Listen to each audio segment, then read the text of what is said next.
Hello everybody, welcome to my channel. This is DeeKeesee and you have tuned into Lit is a Light.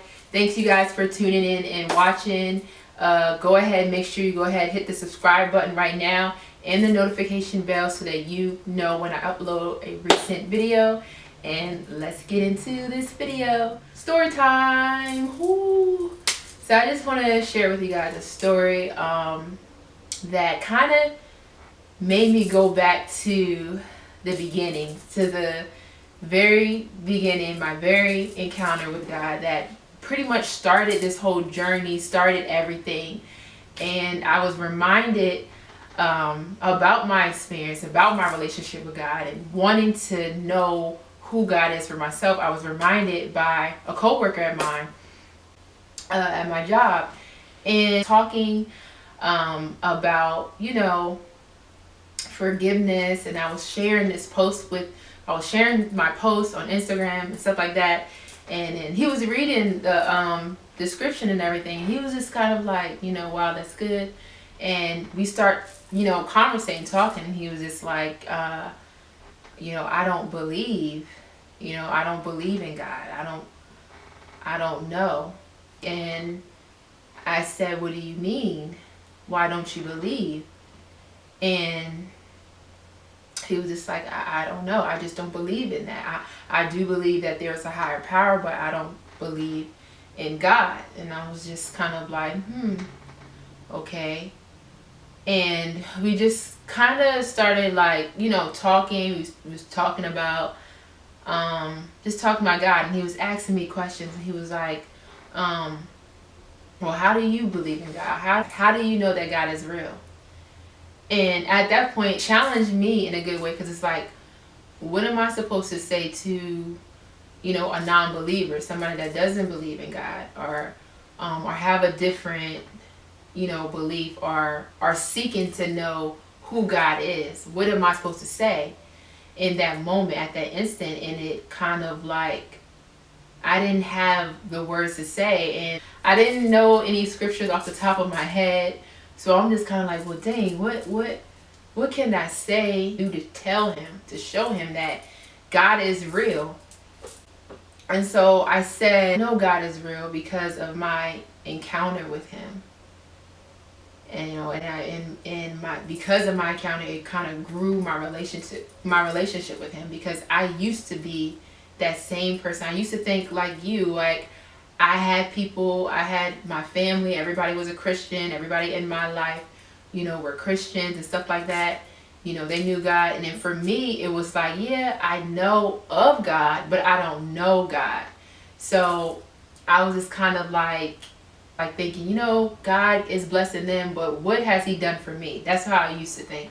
And until I really started seeking after God, and I told him that it wasn't until my encounter with God that changed my life, that changed the way I think about God, that changed the way that I love God, and why I'm in pursuit of God, you know, every day. And I want to make sure that I'm giving him all the glory and everything that I do. And he was like, you know, wow, that's good. And he was like, you know, you mind me asking your encounter with God, what was that like? And I was like, ooh, like, jeez, you know, brought me back to that place that that I was just so vulnerable and just in a need, a desperate need of a move from God. And it challenged me there, because at that moment it's like, you know, this is my shot. This is my shot and my chance to really open up. Forget, you know, the things that I did, you know, that I've been through in my past. But this is my shot for me to open up and tell this person that, look, I've been through this and that. And because of that, and because of my, you know, radical decision to, hey, say, God, I need to hear from you. I need to feel you in that instant. If I don't tell him, you know, he can go on and still feel like, you know, God isn't real. So this was my opportunity. This was my chance. And I took full advantage of it. And I told him, and I got over myself and I told him exactly how it happened, when it happened, and why it happened the way it happened like that. That makes sense. Saying all this happened. So for you all to know, as well, it started back in college in my dorm. That's where God really met me, and the Holy Spirit was really moving in my life. But it started back there. I came out of an abusive relationship, and it caused so much pain, so much hurt. And because of it, because of everything that I experienced, everything that I've been through, I felt like I was damaged goods. I felt like I was broken. I felt like nothing good can come from me. And I didn't love myself. And I got involved in so many different activities. I was in the band, and I was doing all these great things in school, but I still felt broken.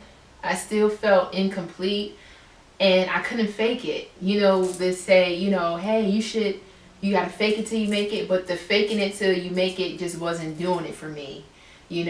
Or the saying, you'll get better over time, let time heal, but time just wasn't moving on my behalf. Like I was still feeling and experiencing that same traumatic experience. Things and thoughts was haunting me in my sleep. I didn't have any peace, and I was sick of it. And I was sick of myself. Like, why do I keep reliving this? Why do I keep reliving my past in my mind? And so one night I decided to do something so drastic that is just so radical. Shout out to my roommate at the time. This is when I was staying back in Lee, in my dorm in Lee. We was roommates, and she really also sparked something in me too, because she brought me back to memory of how I used to pray to God as a little girl. But my prayers wasn't kind of like, I know him and I'm just praying. It was just kind of like me praying, the same religious prayer, now I lay me down to sleep, and Lord, I thank you for this food. It wasn't nothing that was hitting the need on what I felt or what was going on or what I wanted in my life. It was just a routine. So I used to see her all the time get on her knees and pray to God, and she'd pray for 15 to 10 minutes, 20. I'm just like, yo, I used to look in the room, and our room was kind of wide open. I used to look and be like, what is she praying about? And so I remember that night, those feelings, those emotions that was coming back up, and I said to myself, I'm tired of this. So I end up in the middle of the room. I ended up getting down on my knees, and I just started crying. I started bawling in tears, and I remember all I said to God, I said, Lord, just hold me. That's what I wanted him to do. Like, God, just hold me. Just hold me. That's what I kept saying. And I was just crying. And I also said, God, I don't even know why I'm feeling this way. Because I couldn't explain what was going on, why I was feeling the way I was feeling. But that's what I said. And I was being honest, and I just was just crying. I was just crying. And I cried my heart out that night until I felt like I got it all out. So until I got it all out, so after I got it all out, I took a deep breath, and I went and got back in the bed. So I got back in the bed to turn the TV so I can go to sleep. I turned on the TV, and all of a sudden it was this bird that showed up at my window. Mind you, my bed, where my bed was at was like right over here by the door, and the window was like all the way over here, and then my roommate's bed was like right in between here. So I had this distance between it, and a bird appeared at my window, and it was just chirping, just making this like beautiful, peaceful sound. And when it happened, I just froze. Like immediately I was just like, what in the world?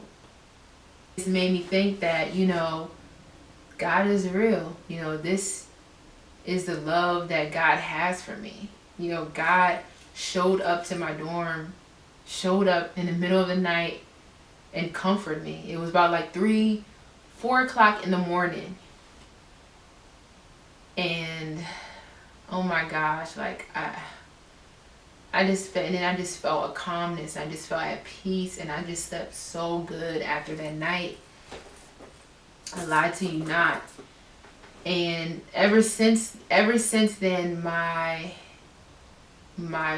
worship, my relationship with God has just grown and evolved so much, because I love him, because he first loved me. And he came and he met me right there in my dorm, in my mess, and he loved me. I'm saying this coming from a place like, man, it took a lot for me to even get to this point where I'm at right now today, to even get to this point where I can just be, where I'm sitting here right now and I'm sharing this story with you. And the fact that I'm telling you that, of my past, what I went through, because it's something that I felt like I can never get over, or I can never talk about. And God has really restored my heart, and really has restored me so much.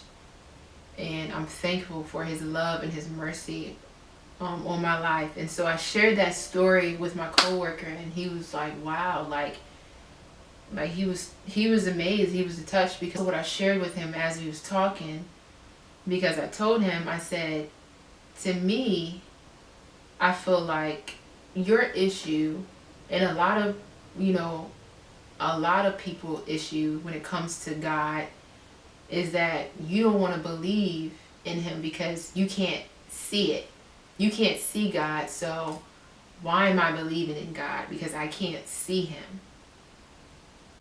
And I told him, you don't have to see God to believe that he's real. And he said, how so? Like, how? And I said, think about it. Think about love. I can't see God. I can't see love. I can't tell that you really love me. Yeah, we have our ways where we can manipulate love, and you can, you may buy me certain things and say, oh, I love you. Or some people want to manipulate love and, have sex and do all these things. You can manipulate it, but there's no detective visible force that you can see that this person loves you this much, this person doesn't love you. And I said, it's the same thing with air. We can't see air, but somehow I'm getting the oxygen that I need in my lungs. Air is invisible. We may be able to manipulate air and have fans and, fans on, and it's circulating the air that's in the room, but you cannot see air. And he said, you're right. And I shared my story with him. I shared that encounter with him, that God is real. From what I said, I don't have to see God to know in my heart, and for me to believe that he's real. And he said, wow, like, you're right. And he said, you know what, I'm going to try again. I'm going to try to give him a try. I think a lot of people in life who are not believers, are asking those same questions, are curious to know who God is, and is he real? And I'm reminded, and I just wanted to share my story, and just this quick scripture that I want to mention to you guys is so good. Scripture of a man by Zacchaeus in the Bible, who was a tax collector. And he too was looking for Jesus. And I just want to read this scripture for you real quick about Zacchaeus. So pretty much it says in Luke chapter 19, Jesus entered Jericho and was passing through. A man was there by the name of Zacchaeus. He was a chief tax collector and was wealthy. He wanted to see who Jesus was, but being a short man, he could not because of the crowd. So what he did, he ran ahead and climbed a sycamore fig tree to see him, since Jesus was coming that way. When Jesus reached the spot, he looked up and said to him, "Zacchaeus, come down immediately. I must stay at your house today." So he came down at once and welcomed him gladly. All the people saw this and began to murmur, "He has gone to be a guest of a sinner." But Zacchaeus stood up and said to the Lord, "Look, Lord, here and now I have gave half of my possessions to the poor. And if I have cheated anybody out of anything, I will pay back 4 times the amount." Jesus said to him, "Today salvation has come to this house, because this man too is a son of Abraham. For the Son of Man came to seek and to save what was lost." Now, what is so interesting about this text is that Zacchaeus was a man that was so curious. He was curious and he wanted to know who Jesus was. He found out that Jesus was coming to town, so he wanted to see who Jesus was. He was curious. And he didn't stop. He didn't allow his limitation of being short to get in the way. It said that he climbed a sycamore tree, which is like a tall tree. He, instead of going through the crowd, he couldn't see. He climbed that sycamore tree to look down at Jesus, to see him passing through. And what amazes me, that he's up there in the tree looking down to see Jesus out of curiosity, wanting to know who this man, who's this miraculous person that people have been, spreading, saying that he's healing people, he's doing so many miracles. He's looking down to see Jesus, and Jesus looked up to see him and called his name. It says, "Zacharias, come down here." I'm like, whoa, like Jesus called him. It's so crazy. Zacchaeus was looking for God, but God was looking for him and called him down out of the tree and came to where he was at to stay at his house. So let me just tell you something, that once you look for God, you take one step. If you take one move for God, just one, make up in your mind that, you know what, I want to know you are. If you are curious and you are searching and you are asking and you're saying to yourself, you know what, I really do want to know who God is. I want to know what he can do for me. If you can just get so rattled.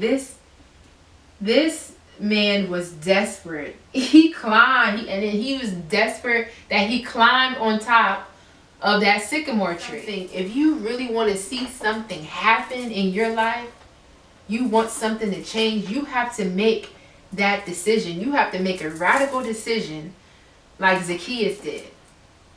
Or like what I just shared to you about my story. I got down in the middle of my floor on my knees and I just started crying because I was sick of the way I was living. I was sick of the way I was feeling. I said, if anything's going to change, God, I need to see God. God, I want to know that you are real. I want to know that you are real, God. Show me, God. I just need you to hold me. And I'm telling you, God is going to move on your behalf. God is something. Prayers work.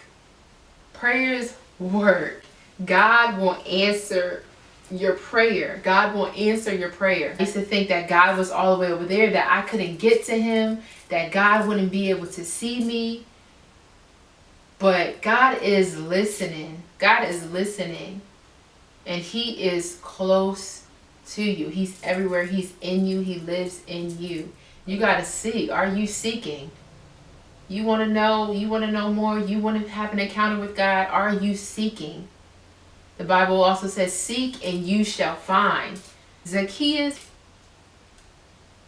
he seeked after God, and he found what he was looking for.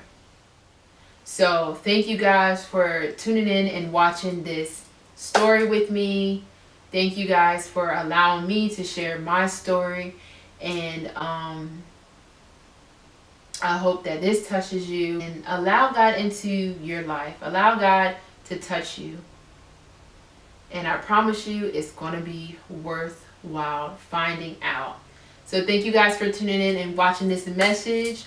Go ahead and hit the subscribe button right now and the notification bell so that you can be reminded when I upload a recent video. Thanks for tuning in and watching. Always remember that lit is the light, you are the light, and God is in you. This is DeeKeesee. Peace.